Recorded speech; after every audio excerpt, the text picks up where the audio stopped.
நம்முடைய மாவட்டத்தில் மிகப்பெரிய மாற்றத்தை நாம் கொண்டு வந்திருக்கிறோம்.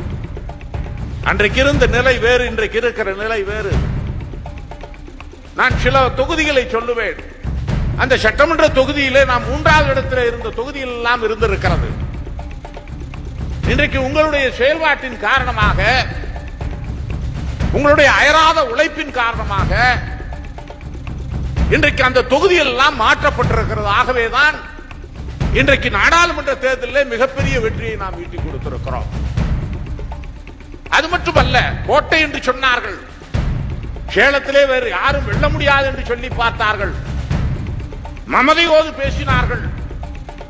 அந்த கோட்டையை ஓட்டையாக்கிய பெருமை உங்களை சாரும். உங்களால் முடியாதது எதுவும் இல்லை.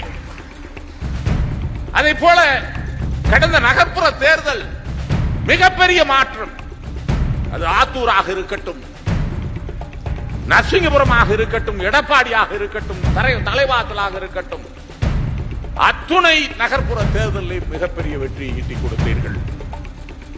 ஆக உங்களால் எதையும் முடியும். இங்கே பேசிய நம்முடைய ஒன்றிய கழகத்தினுடைய தம்பிமார்கள் பேசுகிற பொழுது சொன்னார்கள், கட்சிக்காரர்கள் தொய்வோடு இருக்கிறார்கள் என்று சொல்லுகிற பொழுது அண்ணன் சுபாஷ் போன்றவர்கள் மூத்தவர்கள் அதற்கு பதிலளிக்கிற வகையிலே சொன்னார்கள், இந்த இயக்கம் தான் பெரிது. நம்மை இழந்து கூட இந்த இயக்கத்தை தூக்கி பிடிக்கிற பொழுது இந்த தாய் மொழி காப்பாற்றப்படும், இந்த இனம் காப்பாற்றப்படும், இந்த மண் காப்பாற்றப்படும் என்ற நிலையிலே தான் இன்றைக்கு கழகம் பயணித்துக் கொண்டிருக்கிறது. இந்தியா முழுவதும் இன்றைக்கு நம்பர் 1 முதலமைச்சராக இன்றைக்கு வீடு நடை போடுகிறார் என்று சொன்னால் அவர் நம்முடைய மாநிலத்திற்கு கொடுத்திருக்கிற அளப்பரிய திட்டங்கள், இந்த மாநிலத்திற்காக, மாநிலத்துடைய உரிமைகளுக்காக அவர் கொடுக்கிற குரல்,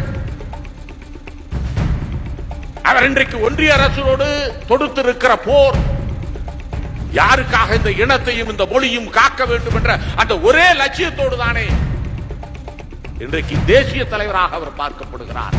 மற்ற மாநிலங்களுக்கு உதாரணமாக இருக்கிறார். அவர் கொடுத்திருந்த அந்த அளப்பரிய திட்டங்கள் தான் திராவிட முன்னேற்ற கழகத்திலே சரித்திரத்தில் எந்த காலகட்டத்திலும் இல்லாத அளவிற்கு போட்டியிட்ட அத்துணை தொகுதிகளிலும் 40க்கு 40 100% வெற்றியை இந்தியாவிலே வேறு எந்த இயக்கமும் பெறவில்லை. திராவிட முன்னேற்ற கழகம் பெற்றது. ஆக இந்த இயக்கம் இருந்தது என்று சொன்னால் கருப்பு சிவப்பு கரைவேஷ்டி கட்டிக்கொண்டு நெஞ்சை நிமிர்த்து மானத்தோடு மரியாதையோடு தலை நிமிர்ந்து நம்மால் செய்ய முடியும். அதுதான் இன்றைக்கு இருக்கிற காலகட்டம். அதை நோக்கி பயணிக்கிற பொழுது நிச்சயம் நாம் மாற்றங்களை உருவாக்க முடியும். இந்த சின்ன சின்ன விஷயங்களை மாற்ற முடியும். இயக்கம் இருந்தது என்று சொன்னால் தான் இந்த இனமும் மொழியும் இந்த நாடும். இல்லை என்று சொன்னால் அரசியல் வியாபாரிகள் கையிலே இது அகப்பட்டால் நாம் தலைகுனிய வேண்டிய நிலை ஏற்படும். ஆக அந்த அடிப்படையிலே தான் இன்றைக்கு அருமையாக அற்புதமாக பணிகளை செய்கிறீர்கள். அப்படி உழைப்பு உணர்வு என்று அத்தனையும் பொருந்து இருக்கிற நம் எதிரியை மட்டும் பாருங்கள், நம்மை சூழ்ந்திருக்கிற அந்த ஆபத்தை மட்டும் பாருங்கள், தலை நிமிர்ந்து நிற்போம் என்பதை நான் எடுத்துச் சொல்ல கடமைப்பட்டிருக்கிறேன்.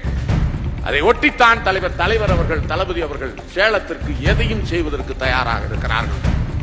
இன்றைக்கு 80,000 பேருக்கு நலத்திட்ட உதவிகளை வழங்க 11, 12 வருகிறார் என்று சொன்னால் திராவிட முன்னேற்ற கழகத்தை எந்த சக்தியாலும் அசைக்க முடியாது என்ற நிலையை அவருடைய வருகையிலே நாம் உருவாக்க வேண்டும் என்பதை மட்டும் சொல்லி, வருங்காலத்தில் அண்ணன் வேலு அவர்களே, நாங்கள் முக்கியம் அல்ல, எங்களுடைய பதவி முக்கியம் அல்ல, எங்களுடைய உயர்வு முக்கியம் அல்ல, இந்த இயக்கம் முக்கியம் என்ற அந்த உணர்வோடு உழைப்போம், வெற்றி பெறுவோம் என்று சொல்லி வாய்ப்புக்கு நன்றி கூறி விடைபெற்றுக் கொள்கிறேன்.